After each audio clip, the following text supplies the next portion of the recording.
Okay, I believe that is 30 minutes. Am I correct on that? Fantastic. Do we have both of our competitors here?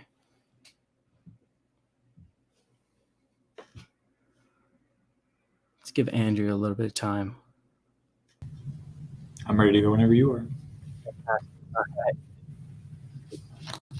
Okay, your position is red. Have our judges? Hit the 3 dots on your toolbar and just lower your performance settings. The more folks we have in a room and at live streaming, it's probably a good idea.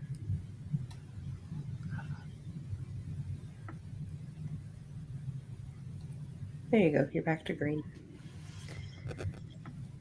Okay. All right. So again, congratulations to both of our competitors for making it so far. Round of applause. We have all the judges. Do we have everybody? I just want to confirm we have all 5. Yep. Fantastic. All right. Then whenever the competitors are ready, I think we are ready. Okay, wonderful. With that said, 5 minutes on the clock. I'll go ahead and begin. So first off, thanks everyone for being here today. I'm really excited to jump into the debate. I stand in affirmation of the resolution. The French Revolution was a success. So first, let's offer some definitions. This is from the National Archives. I'm talking about the first French Revolution here. That's the scope, commonly the most famous French Revolution. This began in 1789 with the convening of the States General and lasted until 1797, or the coup of Fructidor, which first brought Napoleon into power. Oxford English Dictionaries define success as the accomplishment of an aim or a purpose. So just for some framing, I think this is a fact-based round, right? We can look to a on balance weighing mechanism here, what is more true than not. So like if I can prove a single success, that doesn't mean you should be voting for me, but similarly, if the neg can prove a single failure, that doesn't mean you should be voting for them. On balance, was the French Revolution a success? And I aim to prove that to be the case. The first contention here is going to be concrete goals. So Lumen Learning and Encyclopedia Britannica explain that there were 2 major concrete goals of the first French Revolution. And those were to gain more power for the Third Estate, which was literally everybody in France who wasn't part of the nobility or the clergy, that being 98% of the French population, and to topple and bring down the unfair feudal system, which granted specific rights and privileges specific to the noble class. The system was known as the Ancien Regime. So the subpoint A is going to be the Third Estate. Alpha History explains that before the revolution, the Third Estate was politically invisible. They didn't have any meaningful impact on politics or have any meaningful power to themselves. But this power was seized at the first meeting of the Estates General, where, after much mishandling of the situation by the king, the nobility, and the clergy, in 1789, the Third Estate seceded from the Estates General and led to the creation of a new National Assembly, which represented the people. Now, the king later ordered the other 2 estates to join that National Assembly. ThoughtCo explains in 2020 that the French people never would again be so silent as they were beforehand, and immediately at the tennis court oath, the National Assembly refused to disband until the king allowed them a constitution, which was later granted. But the point here is that the Third Estate clearly seized political power during the revolution. They were never again going to be a silent mass who bent to the will of a all-powerful monarch. This functionally ended nobility and the Ancien Regime, and that is my subpoint B. Sage Publications and Encyclopedia Britannica explained that literally overnight at the National Assembly, the old feudal system of France was abolished, with individuals competing to see who could be the one to eliminate this or that privilege, this or that right. Lumen Learning explains that even after the later Bourbon Restoration, the egalitarianism and liberalism of the revolution remained an important force in France. The autocracy and absolute power of the ancient regime could not be restored. Never again would France be ruled by an all-powerful monarch who could do whatever they wanted, presiding over an elite ruling class. The point here is that the French Revolution achieved its 2 concrete aims, those being increased power for the Third Estate, the people of France, and an abolishment of the Ancien Regime. Neither would ever return to their pre-revolutionary situation. And right there we can see that from a concrete perspective, the French Revolution was a success. But let's then move on to my second contention, which is abstract goals. The famous rallying cry of the revolution was liberté, égalité, and fraternité. And liberties in European in 2020 defines what these meant to the revolutionaries. Liberty being liberty, the right to live freely without undue restriction. Equality specifically refers to equality before the law, and fraternity, a sense of national solidarity with one another. So let's first examine liberty. The revolutionaries threw off the shackles of the king and nobility seizing power for themselves. Furthermore, as Britannica explained, they achieved significant religious liberty. For the first time in Europe, a separation between church and state was implemented. The National Constitution explained that the French Declaration of the Rights of Man also guaranteed important rights that could not be infringed by any later governments. And finally, even when the Bourbons did restore their monarchy, it came with a constitution. The ideas of liberty were ingrained in France and thus was a success. Let's next turn to equality. This was also guaranteed by the rights of man and the citizen. As Carleton University explains, there were further successes. The abolishment of slavery in France's colonies, civil rights granted to Jews and Muslims, and women granted equality in inheritance. But perhaps the best example of equality that came out of the French Revolution was the guillotine. It didn't matter whether you were poor or rich, you were all equal, especially in the way that you died. But finally, fraternity. Encyclopedia Britannica explains that the French state adopted the ideas of a nation state here. In absolute terms, they indeed succeeded on the battlefield. The French levy en masse allowed them to throw off the attacking armies of all the monarchies of Europe. And for these reasons, I urge an affirmative ballot.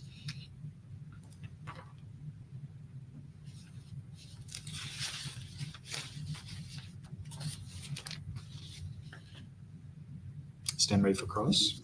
All right, I have 2 minutes of cross-examination. Let me set up my timer.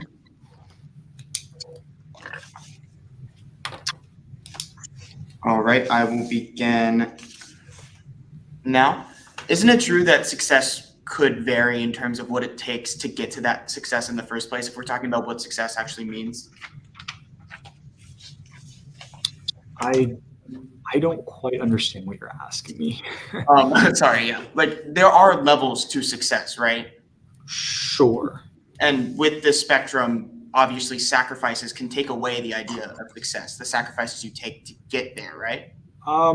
I mean, I would say no. There are differing varies of degrees of success, like in an abstract sense, depending on what we're talking about here. But when it comes to succeeding, right, my definition is the accomplishment of an aim or purpose. So, like, the fact is, like, whether or not they were able to accomplish an aim or purpose, that's the definitions of success that we're going for in today's round.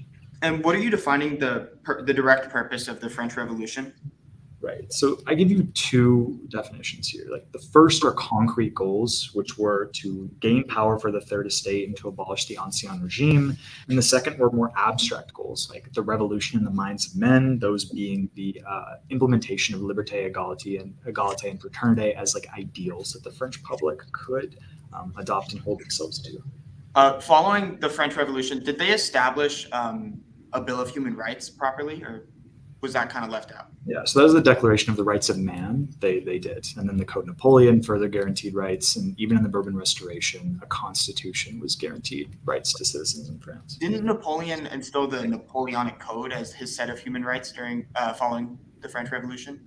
Right. So after the French Revolution, sure. But like the Napoleonic Code was such a good and equitable system of law that it's actually still relied upon as the basis of legal foundation for many countries today. Like Belgium, Luxembourg still rely on the Napoleonic Code.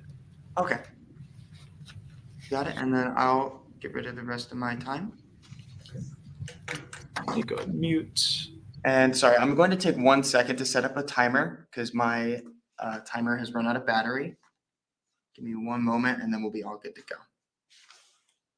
Okay, I'm ready to begin my first negation speech. Start not exceeding 6 minutes, starting now. So to start up this debate, I just want to propose this idea of what is the idea of success. I know it's very hard to define, but one thing is for certain. If my political revolution had something called the Reign of Terror in it, I certainly would not consider it a success. That brings me to today's resolution, as we argue whether or not the French Revolution was successful. I'm here to stand in strong negation of this idea, as I think the French Revolution was simply not successful and definitely took way too many losses. I agree with all the parameters my opponent sets up for this debate. With that being said, I'm going to get straight into my first contention, which is discussing the Reign of Terror. This is what occurred in the actual French Revolution. Let's start out with the scary name itself. National Endowment for Humanities discusses the Reign of Terror and how it led to the death of nobles, shoekeepers, clergy, corset makers, and basically anybody who was looking suspicious to the revolutionaries on both sides. Everybody was killing everybody. It wasn't one loss on one side. This was mass executions from both and mass violence. Furthermore, Britannica reports how in 1 month, in July of 1794, 17,000 people were executed just in 1 month. So if we are talking about the idea of success, what is the idea of success? 17,000 people being executed is not my idea of success. And again, this isn't executions on one side being successful in completing their mission of executing the other. Everybody was dying here. As I mentioned, nobles, clergy, corset makers, anybody. Furthermore, Live Encyclopedia furthers this clear reign of terror, as they mentioned that 10,000 people, the 10,000 people died following the French Revolution because they were simply kept in prisons after the French Revolution, and they just died in there without actual court of law. So people who were imprisoned during the French Revolution on both sides, again, they were imprisoned and they weren't given actual fair trials, and they died after. So again, I don't believe that is necessarily successful. Human lives are a great indicator of success. Napoleon.org indicates how an estimated 1.3 million people died overall in tracing all the conflicts and causes of the French Revolution. 1.3 million people over the course of this revolution, which was just a little over a decade. 1.3 million people. So again, if we're arguing the idea of success and what success is, I would argue that this is simply too much. So we have to ask ourselves, was this revolution worth it? Did we actually get what we wanted? Was all this violence warranted? That brings me to my second counter contention today, entitled Nothing Really Changed. Following the end of the revolution, Napoleon seized power and came in and basically ended the revolution and throned himself. Furthermore, according to the History Channel, Napoleon created limited rights under the Napoleonic Code. And my opponent argues that this code is used today as a basis. But again, as it stood during that time, the Napoleonic Code was nothing close to the human rights we have today. The Napoleonic Code restricted and brought the French citizens back to a lot of pre-revolutionary ideas that they were facing, that they were suffering from in the first place. France reverted back to pre-revolutionary failures in this instance after the French Revolution. They did not achieve what they wanted. The History Foundation also reports that France didn't recover for a long time economically, with trade and et cetera. It basically ruined everything. They were in shambles. They really didn't know how to recover from such a violent revolution. And this persisted on far after the revolution, because again, it was a violent revolution. There's a reason we all know about the revolution. It's known for how bloody, for how destructive it was, and it led to all these economic and trade damages. So what was the purpose? Was the purpose of this achieved? Was French's success achieved? Was the Third Estate actually given a lot of power? What power is there to go around if your country is in pieces? With that being said, I'm going to go into my opponent's first contention here, talking about the concrete goals. And with this, they are defining the idea of success as just simply achieving a goal. They mentioned two goals here. The first one talking about how they want to gain more power for the Third Estate, talking about how the Third Estate was basically invisible. And to that, I would like to argue that, again, what is the idea of success? If the Third Estate is what we were fighting for, the Third Estate suffered heavy casualties. Again, 1.3 million people, a huge portion of that was the Third Estate, just based on logical thinking. And the Third Estate was a huge portion of that, just based on logical thinking. Many people died. So again, that 1.3 million statistic that I brought up, that reigns true, that the Third Estate, if you're getting power, what's the point of power if so many people are dying? Again, what is the idea of success if so many people are dying? They also mentioned how the feudal system was abolished, but like I mentioned in my sources, France resorted back to a lot of the same patterns that they did previously. And it's very, very clear that if they were looking to get rid of the issues they were facing when they installed the Napoleonic Code, again, they are taking away their human rights. It's the same issues. They're repeating the same exact issues. My opponent also mentions that they succeeded on the battlefield. Again, I have to say no. Too many people died to consider that a success. With that, I'm going to conclude my first speech. Thank you.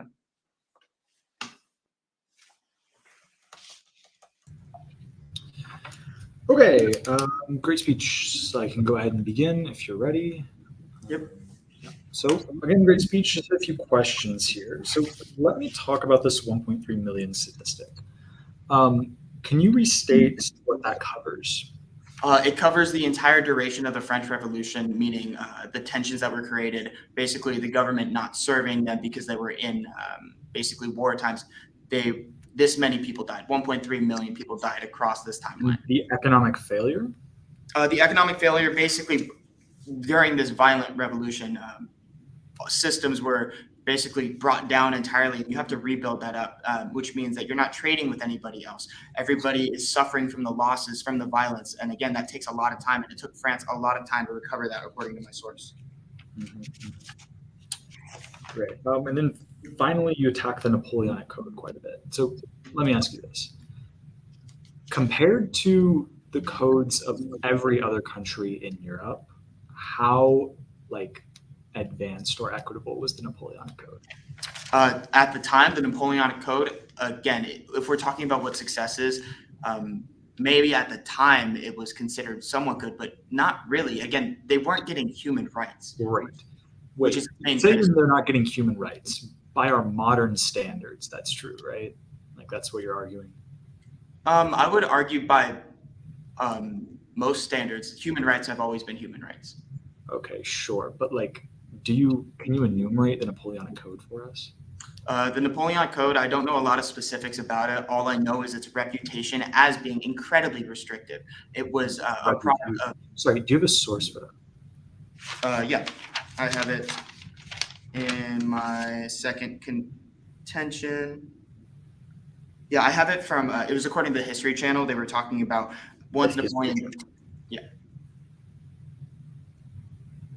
Great. Okay, no further questions. All right, so 3 minutes on the clock. We're going to be going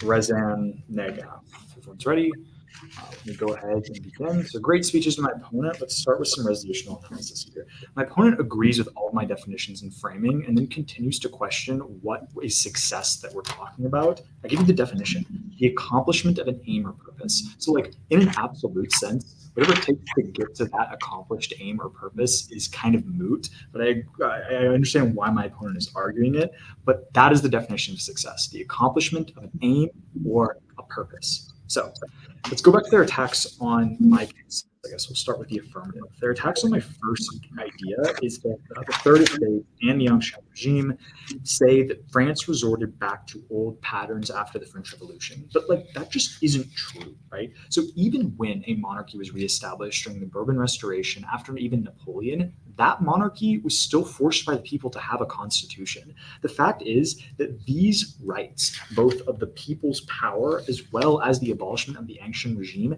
never were returned to. Human learning, sage reputations, and Britannica all agree that nothing could change what happened during the revolution. They would never go back, and indeed they didn't. So the idea that France resorted back to old patterns simply is not the case. These were concrete facts that they achieved. Furthermore, my opponent's only attack on my second contentions of liberté, égalité, and fraternité were that too many people died in the French Revolutionary Wars to consider that a success. A few points here. The first and most important point is that France was attacked during the Revolutionary Wars. It's important to remember that the Revolutionary France didn't go out and try and conquer Austria, Prussia, and England and Spain. They were attacked to put down the revolution of overthrowing a king and the establishment of human rights. So these lives were lost in the defense of their nation state, the fraternity they fought for. That is key because it wasn't up to them about how many people died in those wars. They were only defending themselves. Let's then go to my opponent's case. Their first contention is about the Reign of Terror. However, Britannica in 2020 explains that only 17,000 people died overall in the Reign of Terror. And yes, 17,000 people is a lot, and that is really important. But when you compare that to the death and suffering in literally every other revolution in history, whether it be the American, the British, the Haitian, or the Spanish-American revolutions, it's actually not that big of an amount. Far more people died when France was defending herself from invasion. That's key.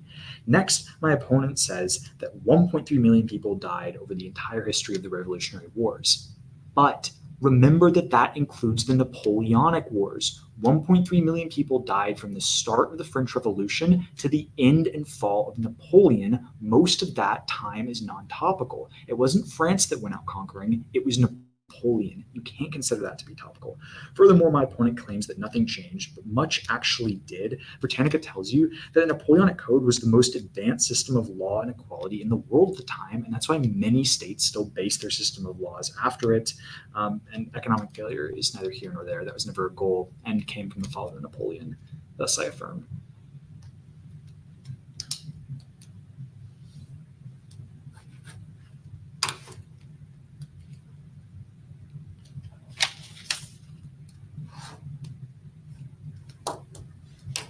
Okay, I will begin my final negation speech starting now. All right, thank you for all the great arguments that are being presented here. I'm going to go over my first counter contention and the flow of arguments here.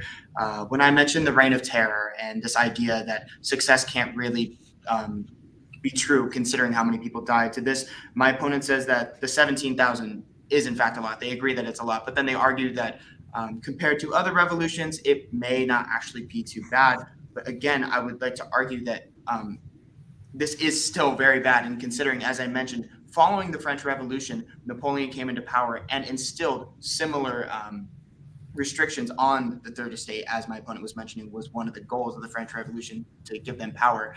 Considering they were right away taken away from that power and given the Napoleonic rights as their human rights code, it's clear that they are not getting as much as they wanted out of it. And that especially reigns true considering that all of these people died for that. My opponent also mentions that my 1.3 million statistic isn't topical as it covers after the French Revolution, but this my source, as I mentioned, it talks about how it was all linked to the French Revolution. Napoleon's reign following the French Revolution, it was a direct causality. So the French Revolution did cause this. It did cause these 1.3 million deaths. Napoleon coming into power was a direct result of the French Revolution. So it is in fact topical. And that 1.3 million statistic definitely needs to remain in this debate, as it is a huge it's a huge argument as to whether or not something is successful. 1.3 million deaths. And again, for what? What exactly are we fighting for? Once we got out of the French Revolution, they got the third estate, which was one of the goals. They didn't really have power because their country was disheveled. And on top of that, they were placed under Napoleon's rule, which was incredibly controversial. Again, the main standpoint being the Napoleonic Code. With that, my second counter contention, again, I've already kind of gone over a lot of points here about nothing really happened. There seems to be a disagree on whether or not there was effective policy change following the French Revolution. I'm going to stand strong that there truly wasn't. Napoleon came into power and he was incredibly controversial for his Napoleonic rights. Even it simply wasn't the human rights we know today. And if, again, the purpose of the French Revolution was to give power to the third estate, that's one of the goals that they were talking about. What power is there if you're not given human rights? And that stands even stronger with my last piece of evidence for this contention from the History Foundation, talking about how France didn't recover well. The state that France was in following the revolution clearly shows that they were struggling economically. They were struggling with trade. Everything was destroyed. It's simply a matter of fact that they dealt with the consequences of the French Revolution pretty heavy. And if we're talking about what success is, the consequences need to be weighed into that. They didn't recover for a very long time. And again, that 1.3 million deaths definitely needs to reign over this, because following the French Revolution, that is the direct result. You are seeing a country that is disheveled. You're seeing a leader that is instilling these incredibly strict human rights laws when the whole purpose of the revolution was to remove kings and the monarchy from basically restricting the lower estates like that.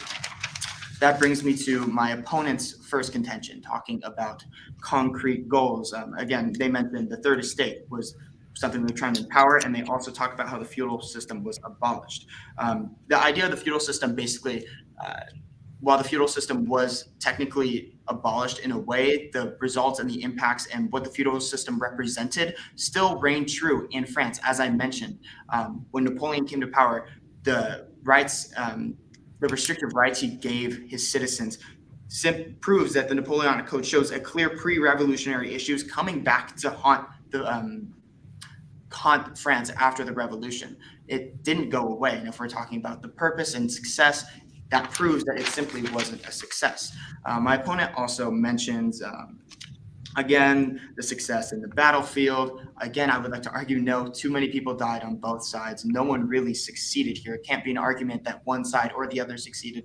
None succeeded because, again, when we're talking about what is the meaning of success, the French Revolution simply wasn't that. And we could see that with the amount of people who died, the state the country was left in following the revolution. And not only that, the entire purpose of the revolution, the policy changes that the Third Estate wanted to see, all they really did was rename it and relabel it.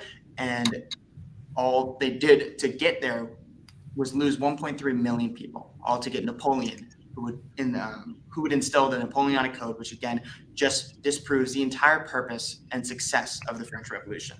Thank you.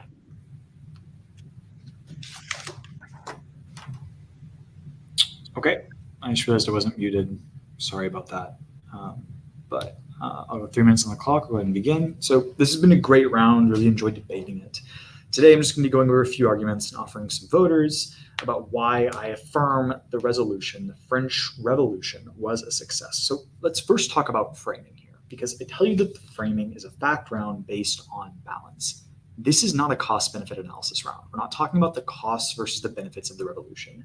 The idea of a success, the definition that I provided and my opponent agreed to, was the accomplishment of an aim or purpose. So, was the aim of the French Revolution to preserve all human life as much as possible?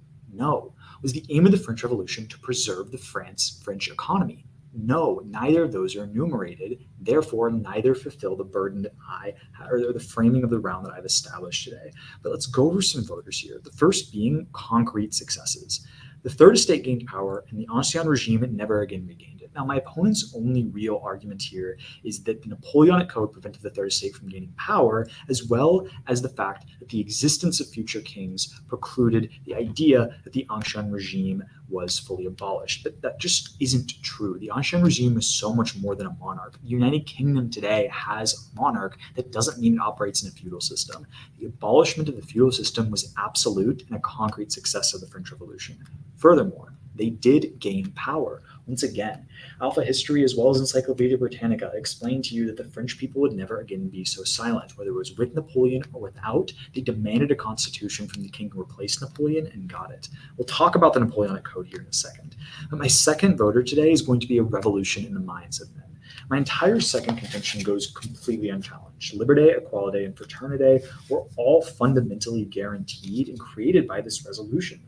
They threw off the shades of the king and nobility seizing power for themselves, as well as significant religious liberty. This goes unchallenged. The equality guaranteed by the rights of man and citizen, as well as the abolishment of slavery, civil rights given to Jews and Muslims, and women's equality and inheritance. None of this goes challenged. Finally, the only attack on the idea of fraternité is that France lost 1.3 million men. That can't be considered a success, but the point of the French Revolutionary Wars under the French Revolution, which is what we're talking about, was to defend the nation state of France against invading monarch armies from the rest of Europe, and they absolutely succeeded in that through fraternity. The final voter for today is going to be fundamental rights.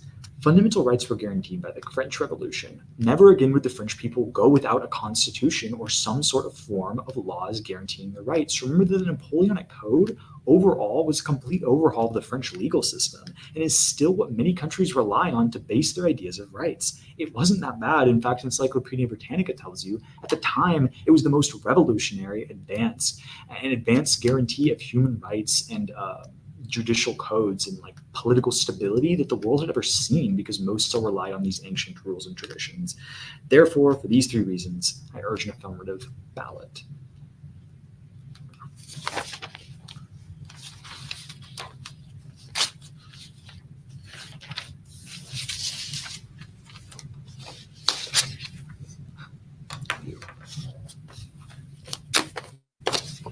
All right.